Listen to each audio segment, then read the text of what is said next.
1 फरवरी 2003 दुनिया के इतिहास का ऐसा मनहूस दिन जिसने पूरी दुनिया के लोगों की आंखों में आंसू ला दिया था। इस दिन STS 107 में सवार कल्पना चावला और उनके 6 क्रू मेंबर्स के पृथ्वी पर लौटने के वक्त स्पेस शटल के साथ जलकर जान चली गई थी।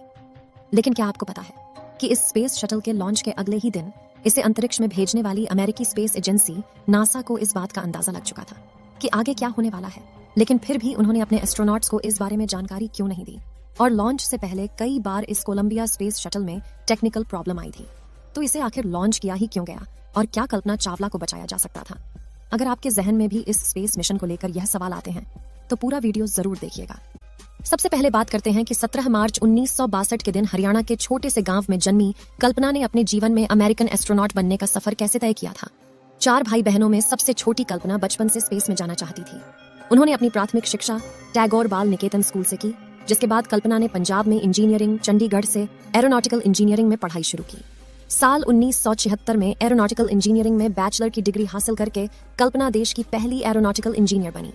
साल 1984 में कल्पना ने अमेरिका की यूनिवर्सिटी ऑफ टेक्सास से एरोस्पेस इंजीनियरिंग में मास्टर्स की डिग्री हासिल की।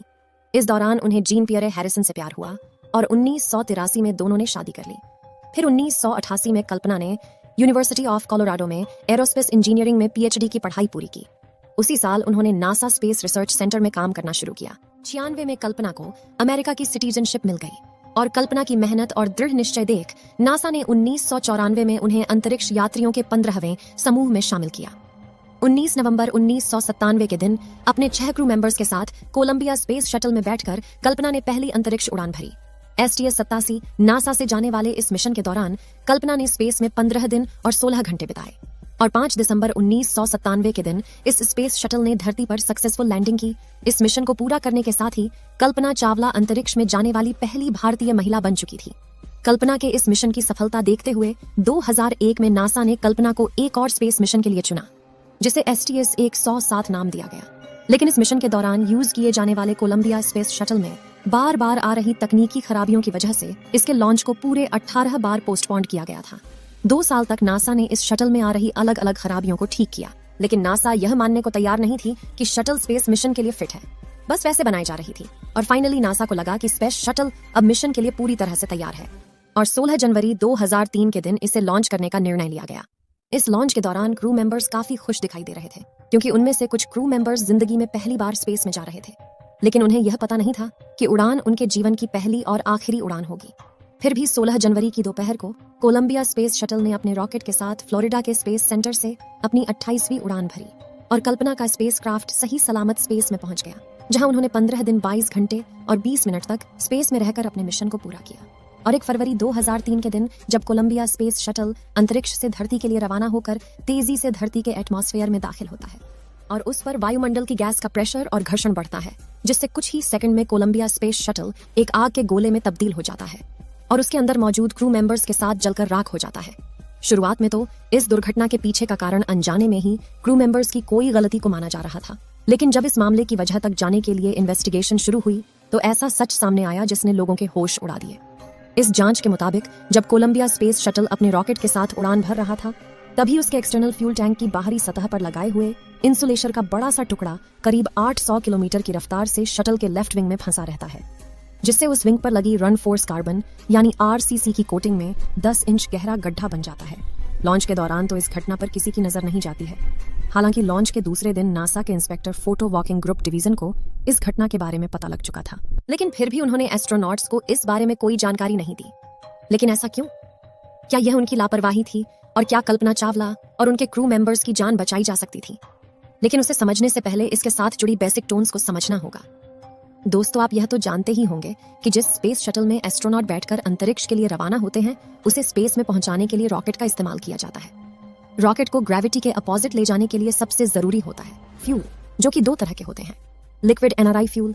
लिक्विड फ्यूल में लिक्विड ऑक्सीजन और लिक्विड हाइड्रोजन का इस्तेमाल किया जाता है।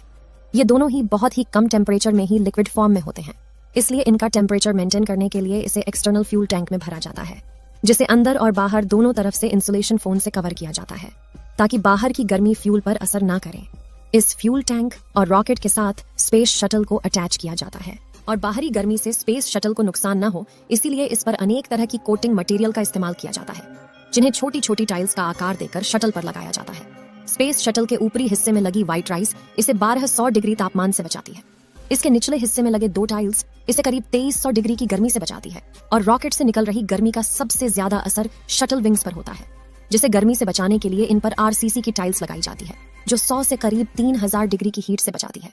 और कोलंबिया स्पीड शटल के लॉन्च के दौरान हुई दुर्घटना से इसके विंग के इसी आरसीसी पैनल में करीब 10 इंच का छेद हो जाता है। अब 1 फरवरी 2003 के दिन जब कोलंबिया स्पेस शटल में कल्पना चावला और उनका क्रू पृथ्वी के वायुमंडल में दाखिल होता है, तो घर्षण से गर्म हवा शटल के विंग में हुए इस छेद से उसके अंदरूनी सतह तक पहुंचने लगती है, जिससे हर तरफ से शटल डैमेज होने लगता है। और अचानक से शटल में सवार एस्ट्रोनॉट्स को एक खतरनाक झटका लगता है, क्योंकि शटल में ऑक्सीजन लेवल ड्रॉप होने लगता है, जिससे उन्हें सांस लेने में दिक्कत होने लगती है और ऑक्सीजन की कमी के कारण वे सभी बेहोश हो जाते हैं। इसी दौरान शटल में हवा का भारी दबाव होने की वजह से उनके शरीर का तापमान काफी बढ़ जाता है और शरीर में मौजूद खून उबलने लगता है, जिससे शटल के ब्लास्ट होने से पहले ही उनकी बेहोशी में ही मौत हो जाती है। जिसके कुछ देर बाद ही शटल भी एक आग के गोले में तब्दील हो जाता है और अपनी आखिरी उड़ान में जलकर राख हो जाता है। तो क्या इस घटना को वाकई में टाला जा सकता था? तो इस पर डेविड बेकर, जिन्होंने शटल प्रोग्राम में काम किया था, उनकी तैयारी के मुताबिक स्पेस शटल का तो पता नहीं, लेकिन क्रू मेंबर्स को बचाया जा सकता था। उनके मुताबिक नासा अगले ही महीने यानी कि 1 मार्च को अटलांटिस नाम का एक और स्पेस शटल लॉन्च करने वाला था। अगर नासा इस दुर्घटना को शुरू में ही सीरियसली ले लेता तो शटल की प्रिपरेशन कुछ ही हफ्तों की जगह 4 हफ्तों में फिनिश करके रेस्क्यू मिशन के लिए लॉन्च किया जा सकता था। और कोलंबिया स्पेस शटल की बात करें तो इसमें एस्ट्रोनॉट को 30 दिनों तक जिंदा रखने के लिए सप्लाई भी था। वैज्ञानिक की इन्हीं थियरी की वजह से नासा पर कई सवाल खड़े हुए थे, आखिर उन्होंने इस घटना को सीरियसली क्यों नहीं लिया? दोस्तों, हमें इस घटना से यह सीख मिलती है कि एक छोटी सी गलती वाकई बड़ी दुर्घटना में तब्दील हो सकती है। इस वीडियो में हम किसी पर इस दुर्घटना का इल्जाम नहीं लगा रहे हैं, बस इसे हमने इंटरनेट पर मौजूद जानकारियों को इकट्ठा करके प्रस्तुत किया है। दोस्तों, अगर आपको यह वीडियो पसंद आया हो तो इसे लाइक और अपने मित्रों तक शेयर करें। जानकारी से भरपूर ऐसी वीडियो देखते रहने के लिए चैनल को सब्सक्राइब जरूर करें और बेल आइकन को ऑल पर सिलेक्ट करना बिल्कुल ना भूलें। मिलते हैं किसी और नॉलेजेबल वीडियो के साथ। वीडियो को अंत तक देखने के लिए धन्यवाद।